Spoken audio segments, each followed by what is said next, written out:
Class 8th Maths Exercise 3.1. We already discussed question number 4 part A and B. And now we will discuss question number 4 part number C. ठीक है, अब हम part सी को discuss करेंगे। हमें दे रखा है A, B, C, D, ठीक है, और X कोई लाइन है।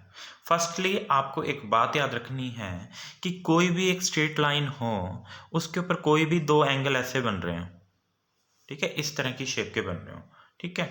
जैसे मान लो हमारे यहाँ पे बन रहा है वाई और यहाँ बन रहा है 120, ठीक है। तो इसका मतलब होगा कि ये लीनियर पेयर होंगे। अब ये लीनियर पेयर का मतलब होता है बेटा इन दोनों का जो सम होगा ना वो कितना होगा, 180 होगा, ठीक है। तो याद रखना एक प्रॉपर्टी, कोई भी स्ट्रेट लाइन है, कोई भी स्ट्रेट लाइन है, ठीक है, और स्ट्रेट लाइन के ऊपर कोई भी एंगल बन रहे हैं, मान लो ऐसे बन रहे हैं, ठीक है, यूं बन रहे हैं, ठीक है। तो ये पूरा का पूरा एंगल जो होगा वो 180 का होगा, और ये जो भी एंगल होंगे उनको राइट कर देंगे, उनका सम कर देंगे, तो किसके को लिखेंगे, ठीक है। अब हमें देखो एक ट्रायंगल दिख रही है, पहले ACD हम लिखेंगे, उससे पहले ये लिख लेते हैं y plus 120 degree equal to में 180 डिग्री, और ब्रैकेट में लिखेंगे लीनियर पेयर। तो y इक्वल टू में 180 डिग्री, ये इधर प्लस का इधर आके किसका हो गया, माइनस का, तो y इक्वल टू में कितना आ गया, 60 डिग्री।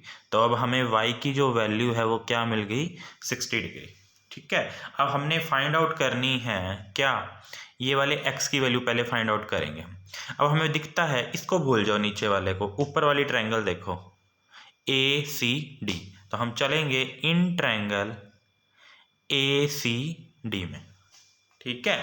ACD में आपको तीन एंगल दिख रहे हैं, X 90 और Y की वैल्यू 60 हमने निकाल ली, तो हम लिखेंगे X plus 90 degree plus 60 degree equal to में 180, ठीक है। और साइड में आपने रीजन भी लिखना है, sum of all the angles of a triangle is 180 degree. एक ट्रायंगल के सभी एंगल्स का जो सम होता है वो 180 डिग्री होता है, ठीक है। तो x डिग्री इक्वल टू में हम इन दोनों को सोल्व करते हैं, तो 150 डिग्री इक्वल टू में 180 डिग्री, तो x इक्वल टू में कितना आ गया, 180 डिग्री माइनस 150 डिग्री, ये इक्वल आ जाएगा ना, यहाँ पे ये इधर जाएगा, तो x इक्वल टू में कितना आ गया, 30 डिग्री।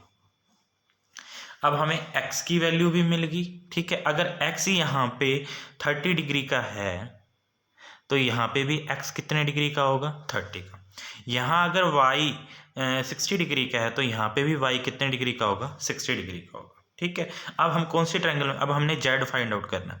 अब हम जाएंगे ABC, कौन सी ट्रायंगल में जाएंगे, ट्रायंगल ABC में। तो मैं यहाँ लिख देता हूँ इन ट्रायंगल ABC, एक तो 60 डिग्री का एंगल है प्लस फिर 30 डिग्री का एंगल है प्लस जेड हमने फाइंड आउट करना है, तीनों का सम क्या होगा, 180 डिग्री होगा। रीजन यही वाला लिखना है, sum of all the angles of a triangle 180 degree. तो 60 डिग्री और 30 डिग्री कितने हो गए, 90। जेड डिग्री इक्वल टू में 180 degree, z degree equal to में 180, ये इधर प्लस का इधर आके किसका हो जाएगा, माइनस का, तो जेड कितना आ जाएगा, 90। हमने x की वैल्यू भी फाइंड आउट कर ली, हमने y की वैल्यू भी फाइंड आउट कर ली, हमने z की वैल्यू भी फाइंड आउट कर ली, यही हमारा क्या होगा, आंसर। गॉट इट, आया समझ में। नेक्स्ट पार्ट है हमारे पास डी में हमें एक शेप दे रखी है, ठीक है, और हमने क्या करना है, इसके x की वैल्यू फाइंड आउट करनी है, ठीक है। कैसे फाइंड आउट करेंगे, देखो इधर हमें तीन एंगल्स तो पता है, 3 एंगल्स के बारे में पता है, हमें एक ये एंगल नहीं पता और एक एंगल ये नहीं पता। अगर मैं इसे ए लेट कर लूँ, ठीक है, और इसे कर लूँ बी लेट, ठीक है। अभी मैंने बोला था कोई स्ट्रेट लाइन हो उसके ऊपर कोई भी एंगल ऐसे बन रहा हो तो उन दोनों का सम कितना होगा, 180 डिग्री होगा। तो मैं यहाँ लिख देता हूँ ए प्लस में 60 डिग्री इक्वल टू में 180 डिग्री, और साइड में लिखेंगे लीनियर पेयर। तो ए की वैल्यू निकाल लेते हैं 180 डिग्री, ये इधर प्लस का इधर आके माइनस का, ए इक्वल टू में कितना हो गया 120 डिग्री। ऐसे ही सेकंड इधर देखते हैं b plus 50 degree equal to में 180 डिग्री। क्यों बेटा, लीनियर पेयर, किसी भी स्ट्रेट लाइन के ऊपर कोई भी इस पूरा एंगल इस तरह से बन रहा हो, उन दोनों का सम क्या हो जाएगा 180 डिग्री हो जाएगा। बी इक्वल टू में 180 डिग्री, इधर हम प्लस का इधर आके माइनस का, तो 180 में से 50 गए तो कितना बचा 130। तो बी की वैल्यू, ए की वैल्यू हमें मिल गई 120, बी की वैल्यू मिल गई हमें 130। अब हमने फाइंड आउट करना है एक्स की वैल्यू। ठीक है, अब हम देखते हैं हमारी शेप कैसी है। देखो, वन साइड, सेकंड साइड, ये थर्ड साइड, ये फोर्थ साइड एंड ये फिफ्थ साइड। ठीक है, सिर्फ ये वाली शेप देखनी है। फिफ्थ 5 साइड्स हैं, जिसकी 5 साइड्स होती हैं वो होती है पेंटागन। क्या होती है वो, पेंटागन। ठीक है, तो हम लिखेंगे in pentagon a b c d e, a b c d e, a दोबारा से। ठीक है, इस पेंटागन में हमने गए, हमें कितने एंगल हैं 5 हैं, 1 2 3 4 5। हम लिखेंगे 40 degree plus x plus 120 degree plus 130 degree plus x equal to में, अब पेंटागन है, पेंटागन के अगर हम देखें सारे जितने भी एंगल्स होते हैं उनका सम कितना आता होता है पेंटागन के लिए। अगर आपको एकदम याद ना आए तो मैंने आपको लास्ट टाइम एक फॉर्मूला बताया था, वो फॉर्मूला मैं यहाँ समझा देता हूँ एक बार। किसी के भी आपने टोटल एंगल्स निकालने तो फॉर्मूला होता है n-2 मल्टीप्लाई 180 डिग्री। n का मतलब होता है नंबर ऑफ साइड। अब हमने पेंटागन के निकालने, और पेंटागन में 5 साइड्स होती हैं, तो मैं यहाँ पे 5 पुट कर देता हूँ, -2 मल्टीप्लाई 180 डिग्री। 5 में से 2 गए 3 इक्वल टू में 180 डिग्री। 180 की मल्टीप्लाई 3 से करेंगे तो 540। ठीक है, आपको ये रिमेंबर रखना है, आपको ये रफ में ही निकाल कर देखना है और हमने यहाँ पे शो करना है। ठीक है, यहाँ लिख भी सकते हो sum of all the angles of a pentagon is 540। ठीक है, अब इधर देखो, ये भी x है, ये भी x है, x और x 2x, इसके आगे 1 लिख सकते हो। इन सब का टोटल कर लो, 120 और 130 250, 250 और 40 290, तो हमारे का इन तीनों का सम करके आ गया 290 इक्वल टू में सामने है 540। 2x इक्वल टू में 540 माइनस ये प्लस का इधर आके माइनस का हो गया। ठीक है, तो 2x इक्वल टू में जब 540 में से 590 जाएंगे, 540 में से 590 अगर हम माइनस करेंगे तो कितना आएगा। अब 14 में से 9 गए 5, 4 में से 2 गए 2, कितना आ जाएगा 250 डिग्री। तो x इक्वल टू में 250 डिग्री, ये मल्टीप्लाई में इधर आके डिवाइड का होगा, कैंसिल करोगे तो 125, तो x इक्वल टू में आ जाएगा 125 डिग्री। ठीक है, ये आपका आंसर, हमने x की वैल्यू फाइंड आउट करनी थी और हमने कर ली। आया समझ में, गॉट इट। नेक्स्ट क्वेश्चन है क्वेश्चन नंबर 5, और हमने फाइंड करना है x plus y plus z plus डब्ल्यू। उससे पहले हमें x, y और w की वैल्यू हमें क्या करनी होगी, फाइंड आउट करनी होगी। ठीक है, तो उससे पहले आप देखो एक स्ट्रेट लाइन है बेटा ये, और उस स्ट्रेट लाइन के ऊपर यूं एंगल बन रहा है, तो इन दोनों का सम कितना होगा 180 होगा। तो मैं लिख सकता हूँ x प्लस में 110 इक्वल टू में 180 degree, linear pair. x equal to में 180 डिग्री, ये इधर प्लस का इधर आके माइनस का हो जाएगा, तो x इक्वल टू में कितना आ गया 70 डिग्री। तो हमने x की वैल्यू फाइंड आउट कर ली। ठीक है, अब सेकंड वैल्यू देखो, कभी भी आपको ये ऐसे दिख जाए स्केयर फॉर्म का, तो इसका मतलब होता है ये 90 है। तो इन दोनों का सम भी कितना होगा, इन दोनों का सम भी कितना हो जाएगा, 180 होगा, लीनियर पेयर होंगे। तो लिखेंगे यहाँ पे z प्लस 90 इक्वल टू में 180 डिग्री, यहाँ लिख देना लीनियर पेयर। ठीक है, कभी भी ऐसे दिख जाए आपको लिखा हुआ, इसका मतलब ये 90 का, तो यहाँ पे ऐसे ही बना हुआ था। तो z इक्वल टू में 180 डिग्री, इधर प्लस का इधर आके माइनस का हो जाएगा। z इक्वल टू 180 में से 90 गए 90, हमने z की वैल्यू भी फाइंड आउट कर ली। अब y की निकालते हैं, इन दोनों का सम भी कितना होगा, 180 होगा। यहाँ लिखेंगे y प्लस 85 इक्वल टू में 180 degree, linear pair. y equal to में 180 डिग्री, इधर प्लस का इधर आके माइनस का हो गया, तो y इक्वल टू में कितना आ जाएगा, जब हम 180 में से 85 को माइनस करते हैं तो कितना आएगा, 95। x भी हो गया, y भी हो गया, z भी हो गया। अब हमने w फाइंड आउट करना है। अब देखो हमें 3 वैल्यूज़ पता है। पहले तो ये देखो इसकी वैल्यूज़ कैसे फाइंड आउट करो, दे ही नहीं रखी। तो अपने को ये पता है ये क्वाड्रिलेटरल बन रही है, क्वाड्रिलेटरल में 3 एंगल तो पता है, ये वाला एंगल हमें पता नहीं है, इसे हम a लेट कर लेते हैं। ठीक है, और हम यहाँ लिखेंगे अब सम of the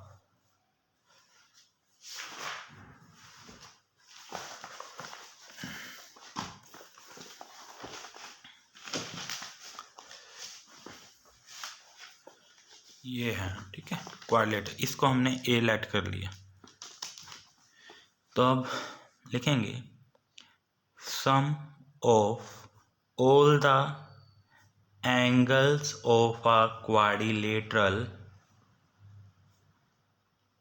is, quadrilateral is कितना होगा, 360 डिग्री। तो क्वाड्रिलेटरल के लिए कितना आ जाएगा, 360 डिग्री आ जाएगा।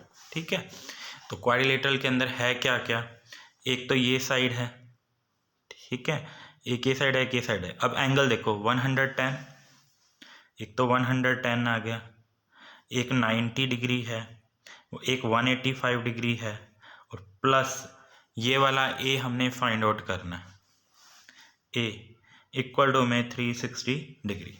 इन सब का सम करते हैं। ठीक है, ये कितने हो गए, 285 डिग्री, क्योंकि 110 में 90 ऐड करता हूँ तो 200, 200 में 85 ऐड करता हूँ तो कितना आ जाएगा, 285, प्लस ए इक्वल टू में 360 डिग्री, ए इक्वल टू में 360 डिग्री, ये इधर प्लस का इधर आके किसका हो गया, माइनस का हो गया। तो ए इक्वल टू में सोल्व करो, 360 में से अगर हम 285 माइनस करते हैं तो 10 में से 5 गए 5, ठीक है, यहाँ बचा 5, इसे एक कैरी लेगा, 15 में से 8 गए 7, ठीक है, कितना आ जाएगा, 75, ए की वैल्यू आ गई 75। ठीक है, अब इधर देखो W और A दोनों मिलके क्या बना रहे हैं, लीनियर पेयर बना रहे हैं। A की वैल्यू हमें 75 पता है, हम लिखेंगे W plus A equal to में 180 डिग्री, क्यों, लीनियर पेयर। W को W रहने देते हैं, A की वैल्यू कितनी है, 75 डिग्री, इक्वल टू में 180 डिग्री। W इक्वल टू में 180, ये इधर प्लस का इधर आके किसका हो जाएगा, माइनस का, तो W इक्वल टू में कितना आ गया, 105। हमने x भी फाइंड आउट कर लिया, हमने y भी फाइंड आउट कर लिया, हमने z भी कर लिया, और हमने w भी कर लिया, और हमने फाइंड करना है x plus y plus z plus w। तो हम क्या लिखेंगे, x plus y plus z plus w। x की वैल्यू कितनी है हमारे पास, 70 डिग्री आई थी, y की आई थी हमारे पास 95 डिग्री, z की वैल्यू आई थी 90, और w की वैल्यू आई है 105। ठीक है, इन सब को हम क्या कर देंगे, ऐड कर देंगे। तो 105 में ऐड करता हूँ मैं 95, तो ये तो हो गया मेरे पास 200, 200 के अंदर 90 ऐड करता हूँ तो ये हो गया 290, 290 में 70 ऐड करता हूँ तो ये हो जाएगा 360। तो 360 डिग्री आंसर आ जाएगा। नेक्स्ट क्वेश्चन है सिक्स का डायग्राम ये दे रखा है हमें, और निकालना है हमने ABCD प्लस E, मतलब इन सारों का प्लस निकालना है। तो पहले हम वही लीनियर पेयर वाला ही सिस्टम करते हैं। ठीक है, पहले आपको दिख रहा होगा D और 70, मैं लिखता हूँ d plus 70 degree equal to में कितना हो जाएगा 180 डिग्री। यहाँ लिख दूंगा मैं लीनियर पेयर। तो d इक्वल टू में 180 डिग्री, इधर प्लस का इधर आके माइनस का, तो d की वैल्यू आ गई 110। d मिल गया हमें 110। ठीक है,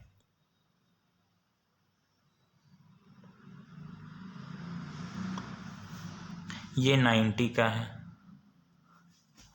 70 पता है, 90 पता है, 150 भी पता है हमें, 180 भी पता है। डी हमने फाइंड आउट कर लिया। अब इन दोनों को लीनियर पेयर करते हैं। तो c प्लस 90 इक्वल टू में 180 degree, c plus 90 equal to 180 degree linear pair. तो c इक्वल टू में 180, ये इधर प्लस का इधर आके माइनस का, 180 में से 90 गए 90। तो हमने दो वैल्यूज़ निकाल ली, d की भी निकाल दी और c की वैल्यूज़ भी निकाल दी। c की कितनी है 90। अब यहाँ देखो 150 plus b, 150 plus b equal to में 180 डिग्री, ये भी लीनियर पेयर। ठीक है, तो b इक्वल टू में 180 डिग्री, ये इधर प्लस का इधर आके माइनस का हो जाएगा। b इक्वल टू में 180 में से 150 गए 30, b की वैल्यू भी फाइंड आउट होगी, ये आ गया 30 डिग्री। अब हमें निकालनी है ये वाली, ये दोनों भी लीनियर पेयर हैं। हम लिखेंगे 80 प्लस a इक्वल टू में 180 डिग्री, a इक्वल टू में 180 डिग्री, ये इधर प्लस का इधर आके माइनस का, a इक्वल टू में 100 डिग्री। यहाँ लिखना है अपने लीनियर पेयर। ठीक है, चार वैल्यूज़ तो निकाल ली, अब रहेगी ये वाली वैल्यू निकालनी। ठीक है, ये वाली मिल जाएगी, ये वाली मिल जाएगी तो ये भी निकल आएगी। ठीक है, इसके लिए क्या करेंगे, अपने को देखो कैसी शेप है, 1 side, 2 side, 3 side, 4 side and 5 side, 5 sides हैं, तो पेंटागन है हमारे पास। ठीक है, तो हम लिखेंगे यहाँ पे 70 plus 90 plus 150 degree plus 80 degree plus इसको ना अंदर वाले को हम, ये तो ई है ना, इस अंदर वाले को हम लेट कर लेते हैं, एक्स लेट कर लेते हैं, एक्स मान लेते हैं। तो मैं यहाँ एक्स लिख देता हूँ, 1 2 3 4 5 हो गए। और पेंटागन का भी मैंने बोला था आपको 540 होता है सब। ठीक है, तो हम यहाँ लिख देते हैं sum of all the angles of a pentagon is 540 degree. इन सब का सम करो कितना आएगा, देखो 70 में 90 ऐड करता हूँ तो 160, 160 में 150 ऐड करता हूँ तो ये आ जाता है 310, 310 में 80 ऐड करता हूँ तो ये आ जाता है 390। ठीक है, अब 390 degree plus x equal to में 540 डिग्री, x इक्वल टू में 540 डिग्री, इधर प्लस का इधर आके किसका हो जाएगा माइनस का। तो x इक्वल टू में 540 में से जब हम 390 माइनस करेंगे तो कितना आएगा, 0 में 0 कोई 0, 14 में से 9 गए 5, यहाँ 4 बचा 1, कितना आ जाएगा 150 डिग्री। ठीक है, अब इधर देखो e प्लस एक्स, ये भी लीनियर पेयर हो गए, x की वैल्यू आ चुकी है हमारे पास कितनी 150, तो हम लिखेंगे e plus 150 degree equal to में 180 degree linear pair. e equal to में 180 डिग्री, ये इधर प्लस का इधर आके माइनस का हो जाएगा। ठीक है, e इक्वल टू में कितना आ गया 30 डिग्री। हमने a भी फाइंड आउट कर लिया, हमने b भी फाइंड आउट कर लिया, हमने c भी फाइंड आउट कर लिया, हमने d भी फाइंड आउट कर लिया, अब हमने e भी फाइंड आउट कर लिया। और हमें क्वेश्चन में निकालना क्या है, सबका सम निकालना है। तो हम यहाँ लिख लेते हैं a plus b plus c plus d plus e. a की वैल्यू आ रही है हमारे पास 100, b की वैल्यू आ रही है 30, c की वैल्यू आ रही है हमारे पास 90 और d की वैल्यू आ रही है मेरे पास 110, e की वैल्यू अभी मैंने निकाली है 30। ठीक है, इन सब का सम कर देना, टोटल कर दो। ठीक है, टोटल करोगे तो कितना होगा, 100 में 30 ऐड किया 130, 130 में 90 ऐड करो, जब 90 ऐड किया तो 220, 220 में 110 ऐड करो, कितना गया 330, 330 में 30 ऐड करो 360, तो आंसर आ जाएगा 360 डिग्री आंसर। ठीक है, एक बार इसे ध्यान से देख लो इधर।